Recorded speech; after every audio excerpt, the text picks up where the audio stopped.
కేంద్ర బీజేపీ ప్రభుత్వం అనేక విధ్వంసాలకు పాల్పడుతుందని అఖిల భారత కమిటీ సభ్యులు నాగయ్య, రాష్ట్ర ప్రభుత్వ కమిటీ సభ్యులు జి వెంకటేష్ ఆరోపించారు. ప్రజలకు ఉపయోగపడే పలు కంపెనీలకు ప్రైవేట్ పరం చేస్తుందన్నారు. సింగరేణి బొగ్గు బ్లాక్లను కేంద్ర ప్రభుత్వం వేలం వేసే పద్ధతిని నిలుపుదల చేయాలని డిమాండ్ చేశారు. జయశంకర్ భూపాలపల్లి జిల్లా కేంద్రంలో సిపిఎం పార్టీ జిల్లా 3వ మహాసభలు సందర్భంగా వారు మాట్లాడారు. సింగరేణి ప్రాంతంలో ఉన్న బొగ్గు బ్లాక్లను సింగరేణికి అప్పగించాలని డిమాండ్ చేశారు. జిల్లాకు రైల్వే మార్గాన్ని వెంటనే ఏర్పాటు చేయాలని, సింగరేణి జన్కు ఆధారిత పరిశ్రమలైన బొగ్గు శుద్ధి కర్మాగార, ఎరువుల కర్మాగారం, సిమెంట్ కర్మాగారం ఏర్పాటు చేసి నిరుద్యోగులకు ఉద్యోగ అవకాశాలు కల్పించాలని డిమాండ్ చేశారు. కేంద్ర ప్రభుత్వం చెప్పిన విధంగా పేదలందరికీ ఇంటి స్థలాలు ఇచ్చి 10 లక్షల రూపాయలు ఇచ్చి ప్రధాని ఆవాస్ యోజన కింద పథకం కింద ఇళ్లు ఇవ్వాలన్నారు. రాష్ట్రంలో కాంగ్రెస్ ప్రభుత్వం అధికారంలోకి వచ్చి సంవత్సరం గడిచిన సందర్భంగా సంబరాలు జరుపుకున్నారే కానీ ప్రజా సంక్షేమానికి ఇచ్చిన హామీలను నెరవేర్చాలని డిమాండ్ చేశారు. జయశంకర్ భూపాలపల్లి జిల్లాలో సిపిఐ జిల్లాలో పెరుగుతూ సమరశిల పోరాటాలు చేస్తూ ప్రజల పక్షాన ఎర్రజెండా ఎప్పటికీ అండగా ఉంటుందని నిరంతరం ఉద్యమాలు చేపడుతుందన్నారు.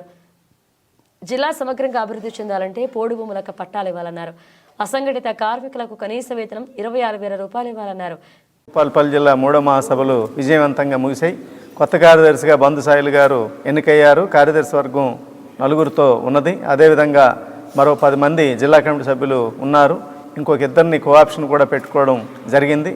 మేము ఊహించిన దానికంటే చిన్న ఉద్యమం అయితే ఒకరోజే మహాసభ జరగాలనే దానికి కూడా భిన్నంగా స్ఫూర్తివంతంగా 2 రోజుల పాటు పూర్తి స్థాయిలో మహాసభలు జరిగినాయి.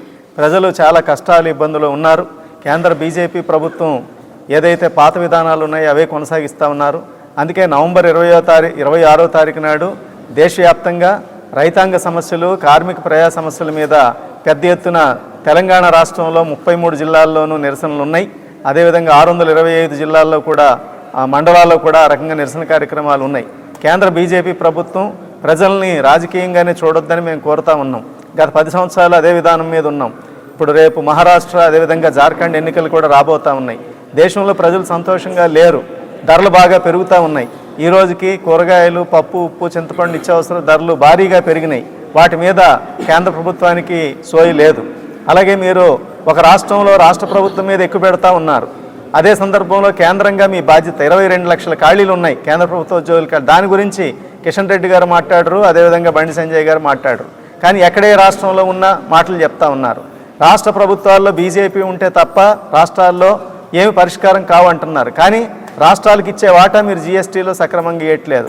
ఏ రాష్ట్రాన్ని మీరు ఆదుకుంటున్నారు? మన నిధులు పక్కన పెట్టి గుజరాత్ను చూస్తున్నారు. మీరున్నటువంటి ఇతర రాష్ట్రాలని చూసుకునే పద్ధతిలో ఉన్నారు తప్ప ఈరోజు కేంద్రం అనేది సమానంగా అందరినీ సమానంగా చూడాలనే ఆ స్పృహ కేంద్ర ప్రభుత్వానికి లేదు. అందుకే మీ వివక్ష ఏదైతే ఉన్నదో దాని వ్యతిరేకంగా దక్షిణాది రాష్ట్రాలైనటువంటి తెలంగాణ కానీ, ఏపీ కానీ, అయితే ఏపీ ఇప్పుడు చంద్రబాబు గారు అక్కడ భాగస్వామిగా ఉన్నారు. కానీ